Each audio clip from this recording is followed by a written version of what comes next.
स्वागत है दोस्तों आपका हमारे चैनल एस मोटिवेशनल ग्रुप है। आज की इस वीडियो में हम वेपन ट्रेनिंग को आगे कंटिन्यू करेंगे। मैंने आपको पिछली वीडियो में बताया था सारी गन्स के बारे में जो आपको एग्जाम्स में पूछी जाती हैं। उसके बाद अब हम बात करेंगे कि जो हमारी राइफल है उसे हम क्लीन कैसे करेंगे, उसके क्लीन करने के लिए हमें क्या क्या चाहिए होता है। तो जो हमारे पास आइटम्स हमें चाहिए राइफल को क्लीन करने के लिए, तो इसमें जो पहला है वो है पुल थ्रू, दूसरा है वायर गॉज, तीसरा है ऑयल, और जो वायर गॉज होता है वो हमारा होता है 2.5 इंटू 1.5 इंच। उसके बाद है फ्लेनर जो क्लीनिंग के लिए यूज किया जाता है। जो पांचवी चीज है फ्लेनल, एक और जो ऑयल लगाने के लिए यूज किया जाता है। और जो पहला फ्लेनल है उसका साइज है 4 इंटू 2 इंचेस, और जो दूसरा फ्लेनल है उसका साइज है 4 इंटू 1.5। तो ये चीज़ें चाहिए होती हैं हमें अपने राइफल को क्लीन करने के लिए। ठीक है, अब इसके बाद हम बात करते हैं कि हमारे राइफल क्लीनिंग का सीक्वेंस क्या होता है। पहले हम किस चीज़ को क्लीन करते हैं, फिर उसके बाद किस चीज़ को क्लीन करते हैं, तो उसका सीक्वेंस क्या है। तो सीक्वेंस जो होता है वो हमारी क्लीनिंग का, उसके बारे में हम बात करेंगे।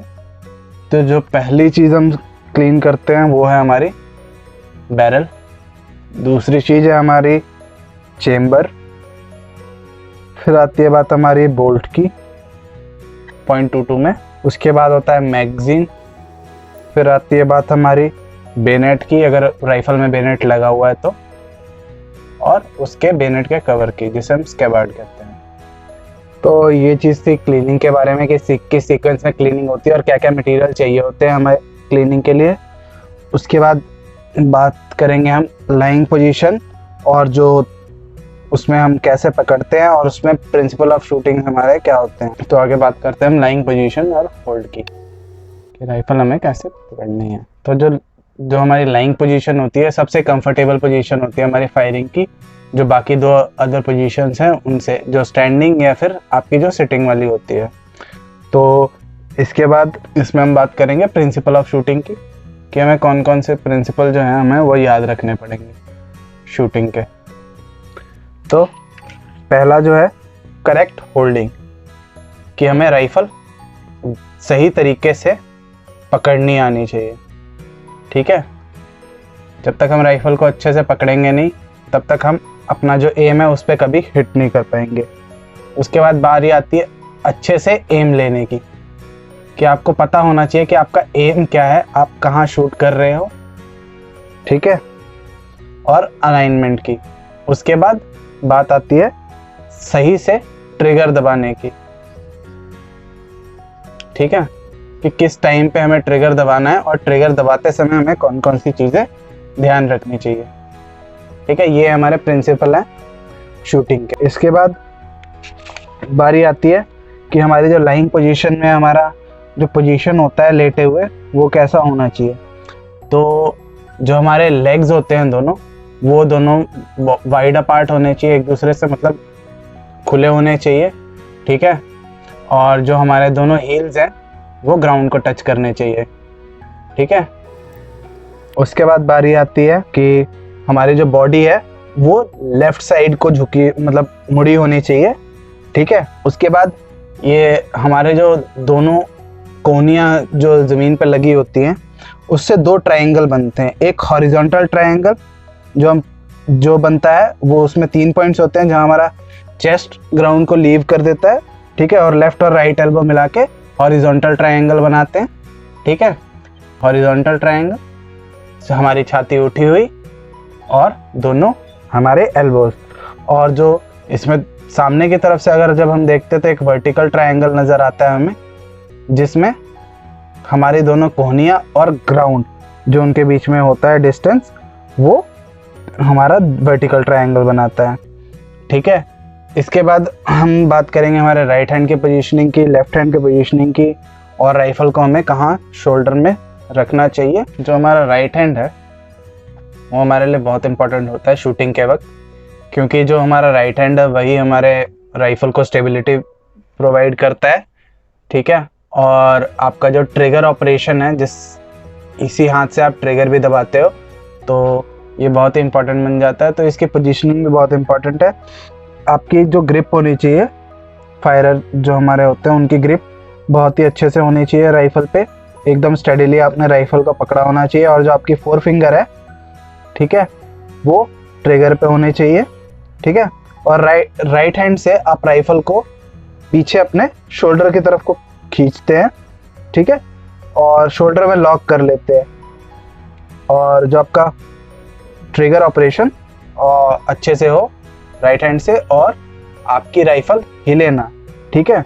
और जो लेफ्ट हैंड होता है उससे हम आगे की तरफ राइफल को पकड़ते हैं, ट्रिगर से आगे की साइड, ठीक है, ताकि राइफल हमारी हिले ना।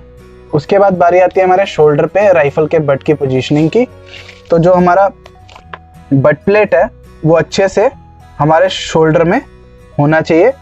और अगर हम अच्छे से उसको शोल्डर पे नहीं लगाएंगे और वो कहीं नीचे अगर लगा हो या फिर आपके शोल्डर पे ढंग से ना टिका हो, तो उससे आपको जो राइफल की रिकॉइल आती है, उससे आपके राइफल की रिकॉइल की वजह से आपका जो कंधा है वो सूज सकता है, ठीक है, और आपको काफ़ी दर्द का सामना करना पड़ सकता है।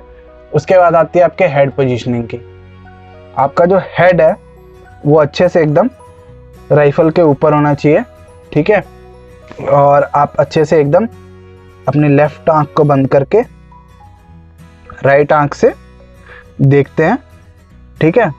और उसके बाद जब आपकी ब्रीदिंग, जब आप फायर कर रहे होते हैं तो आपको अपनी ब्रीदिंग का ध्यान रखना होता है। आपने जब अच्छे से एम ले लिया तो जब आप ट्रिगर दबाते हैं तो उस टाइम पे आपको सांस अपनी रोकनी चाहिए और फिर ट्रिगर दबाना चाहिए। तो ये थे हमारे लाइंग पोजीशन और कैसे आपको लाइंग पोजीशन में राइफल को होल्ड करना है, ठीक है। उसके बाद अब आपको हमें ये ध्यान रखना चाहिए कि हमें एम कैसे करना है और एम करते वक्त क्या बातें ध्यान रखनी है। तो जो हमारा एम है, एम के जो तीन चार चीज़ें जो हमें ध्यान रखनी चाहिए। पहली है टारगेट पे फोकस, ठीक है, हमें अपना फोकस कभी भी टारगेट से हटाना नहीं है। उसके बाद राइफल को अच्छे से होल्ड करना है, ठीक है, यह हो गई दूसरी बात। उसके बाद जो हमारी तीसरी बात है वो यह है कि हमें अपनी जो लेफ्ट आई है उसे बंद रखना होता है और राइट आई से हमें एम लेना होता है, ठीक है। हमारी लेफ्ट आई रहेगी क्लोज। ये चीज़ ध्यान रखना, बहुत सारे जो हमारे कैडेट्स हैं फायरिंग के वक्त ये गलती करते हैं कि वो अपनी राइट आई को बंद कर लेते हैं और लेफ्ट आई खोल के लेफ्ट आई से एम लेते हैं, और इस वजह से वो अपने टारगेट की जगह किसी और के टारगेट में ही गोलियां मार देते हैं, ठीक है। तो ये चीज़ ध्यान रखनी है, आपकी लेफ्ट आई बंद होगी, ठीक है। और आपको चौथी चीज़ ये ध्यान रखनी है, जो आपकी फोरसाइट है, जो राइफल के ऊपर बैरल के ऊपर आपकी जो ये आगे होती है, इसको जो पीछे वाला यू है, इन दोनों को आपको अलाइन करना है, ठीक है, टारगेट जो आपका बना होता है, ठीक है, टारगेट के साथ, और फिर आपको फायर करना है, ठीक है। ये हो गई आपकी चौथी बात। उसके बाद पांचवी बात आपको ये ध्यान रखनी है कि आपको कितना एलिवेशन देना है, आपका टारगेट कितनी दूर है, उस हिसाब से आपको एलिवेशन देना होता है, क्योंकि ग्रेविटी की वजह से बुलेट ड्रॉप होती है हमारी, तो वो चीज़ ध्यान रखनी है। पांचवी चीज़ जो हमें ध्यान रखनी है वो है एलिवेशन, ठीक है। तो ये थे हमारे एमिंग के वक्त कुछ चीज़ें जो हमें ध्यान में रखनी चाहिए। इसके बाद बारी आती है हमारे, जब हमारी रेंज यूज़ में होती है तो उस टाइम हमें कौन से प्रोसीजर फॉलो करने पड़ते हैं और कौन सी सेफ्टी प्रिकॉशंस लेनी चाहिए, ठीक है। तो आगे उसके बारे में बात करेंगे। तो रेंज के प्रोसीजर और सेफ्टी प्रिकॉशंस। तो पहले जो इसमें बात हमें ध्यान रखनी है वो है रेड फ्लैग्स का यूज़। तो जो हमारा रेड फ्लैग होता है वो बहुत इंपॉर्टेंट होता है फायरिंग के वक्त। तो ये चीज़ ध्यान रखिएगा, जब तक रेड फ्लैग सारे लग नहीं जाते फायरिंग आपकी स्टार्ट नहीं हो सकती, ठीक है। उसके बाद एक और चीज़ होती है, जो हमारा लुकआउट मतलब देखने के लिए इंचार्ज हमने खड़ाया होता है, ठीक है, अपने सुपीरियर्स के ऑर्डर पे, बिना उनके और बिना रेड फ्लैग्स लगाए हुए आपकी फायरिंग कमेंस नहीं हो सकती, ठीक है।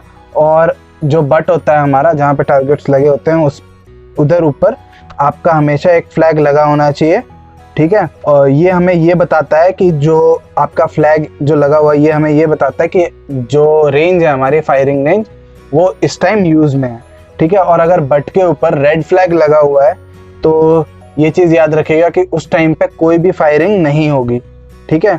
उसके बाद अगर आपको किसी रीज़न की वजह से फायरिंग को सस्पेंड कर दिया जाता है, मतलब मान लीजिए आपको ऑर्डर मिल गया कि भाई आपको अभी इसी वक्त फायरिंग सस्पेंड करनी है, तो जितने भी आपके वेपन हैं वो आपको ग्राउंड पे रखने होंगे, ठीक है। और जितने भी फायरर हैं अपने वेपन से दूर हट जाएंगे। और इंस्पेक्शन जो होती है हमारे वेपन्स की, ठीक है, उस टाइम हमें ये ध्यान रखना होता है कि जो हमारे वेपन है उनके अंदर कोई बुलेट ना हो, ठीक है, बुलेट ना हो, नो बुलेट्स, ठीक है, जब आपकी इंस्पेक्शन हो रही होती है। उसके बाद जब आप जा रहे होते हैं, इंस्पेक्शन हो गई होती है, ठीक है, तब तक कोई भी फायरर अपनी जगह से नहीं हिलता जब तक इंस्पेक्शन आपकी पूरी ना हो जाए, ठीक है। उसके बाद इंस्पेक्शन के वक्त लोडिंग, उसके बाद इंस्पेक्शन के वक्त जो आपकी लोडिंग एंड अनलोडिंग होती है वो हमेशा राइफल को टारगेट की तरफ रख के होती है। उसके बाद आपकी जब निरीक्षण के लिए जांच शस्त्र की कमांड आपको मिलती है, ठीक है, तो सारी राइफल हमें पैरेलल ग्राउंड ये जो हमारा ग्राउंड होता है उसके एकदम पैरेलल रख के टारगेट की तरफ, ठीक है, उसको हम इंस्पेक्ट करते हैं, ठीक है। और जब तक आपको ऑर्डर नहीं मिलता फायरिंग कमेंस हो जाने के बाद कि आपको टारगेट के पास जाना है, तब तक आप टारगेट के पास नहीं जाते। तो दोस्तों आज की हम इस वीडियो को यहीं समाप्त करते हैं, क्योंकि हमारा ये जो टॉपिक है वेपन ट्रेनिंग का वो यहाँ पे आज ख़त्म हो गया है। अगले वीडियो में हम आपको लीडरशिप टॉपिक के ऊपर आगे बात करेंगे, ठीक है।